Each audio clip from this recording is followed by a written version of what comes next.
Hello, chess aficionados. Welcome to my channel, the Chess Press, and I'm bringing to you the long-awaited matchup between Nakamura and Carlsen, which is happened in October 2022. This is round 6, and this is how it went. As you know, Fischer Random is from the Bobby Fischer, the 960 chess. As you can see on the bottom, you put this in a random order on the first rows or in the 8th row. And this goes in a random order, although the pawns are the same, and you still have to win. You still have to win, and you cannot do opening theory with this because how can you do opening theory? This has not been played as much, and the computers don't have much information, so how can they? And since it's random, I kind of love this kind of concept because it can put, it's just a sheer skill of what you learn. So see what things can you pick up from the stuff that you've learned already. If you're a beginning player, don't get confused. This is not normal chess. Fischer Random, you see is there's a bishop here, queen, a rook. This is not the starting position, but a random Fischer Random starting position is randomized, and the moves are still the same. I'll have to give you another video on the rules of this because there was some mix up again with between the players whether you can do a castling or not castling. But let's just enjoy these games. Basically, you still have to maneuver and still have to have tactics, and still have to have a strategy.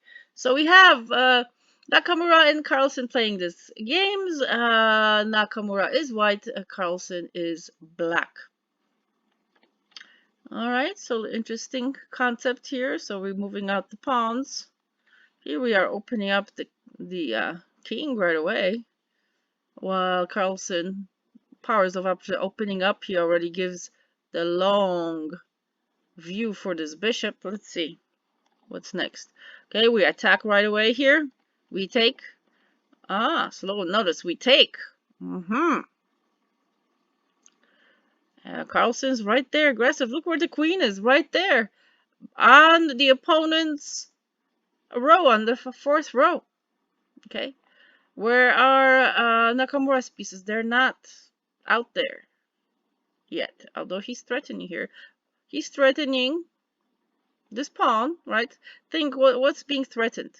This bishop is threatening this pawn, and then how is this rook supposed to escape if maybe only, well, we have the knight covering and the king covering. Lordy, what will happen next? Already the first few moves, it's tension. Okay, so we want to kick away the queen. The queen moves back. We continue taking, also aggressive. So with the bishop out, okay, look at this. The bishop pair is staring at the king. Well, the attack is still not formulated on the white side. Just watch it. Will it improve? We shall see. Okay, now we are also starting to be aggressive. We're going after that bishop. Carlsen ignores that. He moves his pawn out. He takes and takes. Okay, so we've taken the bishops. No longer a bishop pair for black. Alrighty, we have a dark square bishop and a dark square bishop left. Okay, while the king is on the white square and this king is on the dark square. So who's more threatened? Whose king is more threatened just as is? Just think about it. Is this bishop threatening with one move this king? No, but with a move like here, it can threaten. This bishop can threaten. So see? Do you see this? Do you see this? This little tiny nuances are like this. Okay, let's see if Nakamura can neutralize these positions. All right, we're going after that queen. He doesn't like that queen there, so he just moves in. Okay.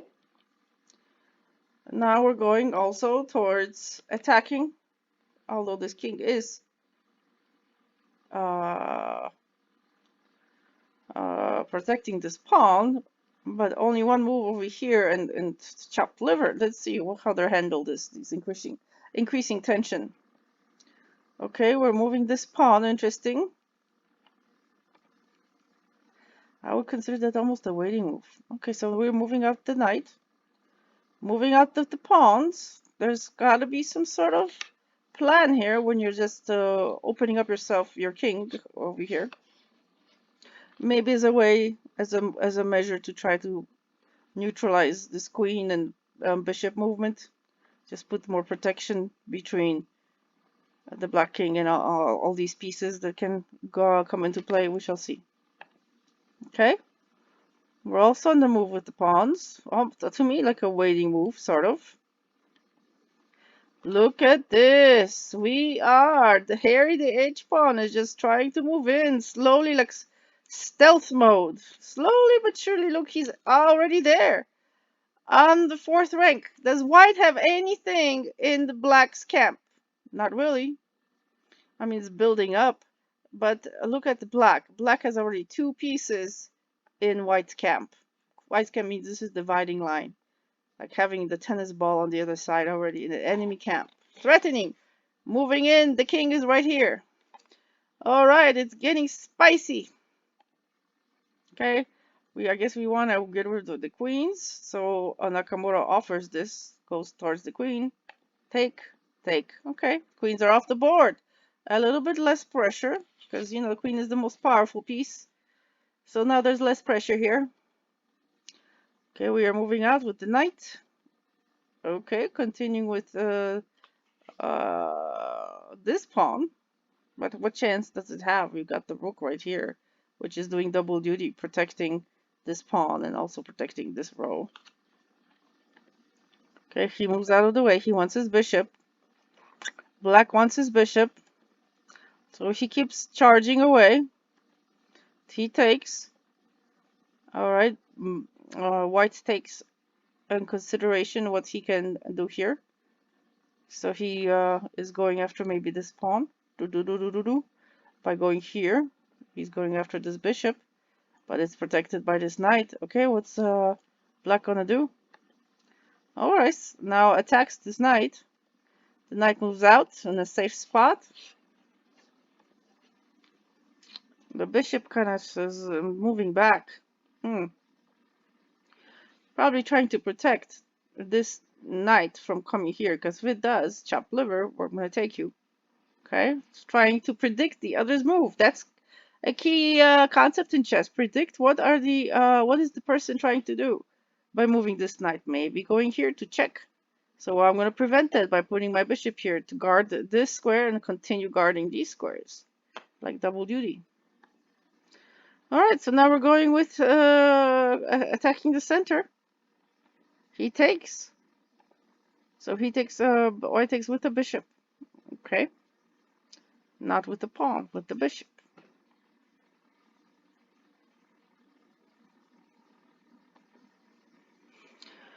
Alright, we are moving back. Is out trying to get rid of that knight, maybe. But then I say, no, I'm not moving out of here, but it's almost wanting this knight to take. Repositioning this knight. I don't know, we'll see. But he takes with the king, interestingly enough, not the knight. Alright, so now we're attacking. So we are moving out with the king. Okay, we're moving the knight more again. So we are now moving the rook. Alright, we are check on the king. King just moves out of the way. That's a lot of movement by this knight. Okay, we take. We take. Okay, so they decided to take. That was kind of strange here. The tension, and then kind of more elimination. Okay, we're going after the rook. We're going after the king. Oh, moving out of the way. So he moves out of the way too. to attack the rook. Magnus ignores that threat and just takes the other rook here. Okay, we take the rook. Yep. Okay. Threatening this bishop. Going with the knight. Now, remember, they're getting low on time here. This is seconds. And game theory, very important. So he's moving his knight. I mean, his king. Okay.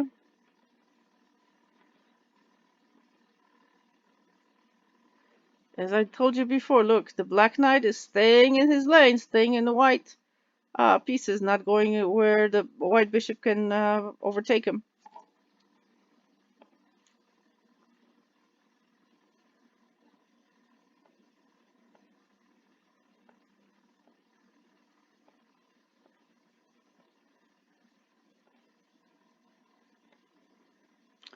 Do you see how stealthily, slowly Nakamura is trying to bring his pawn to promotion? Let's see what Magnus will decide to do. So he's using his king. Goodbye. All right. Now we're going to go after this pawn with the king. Okay. So he was taken. All right, trying. Okay, ignoring, going after. What an endgame. Look at this.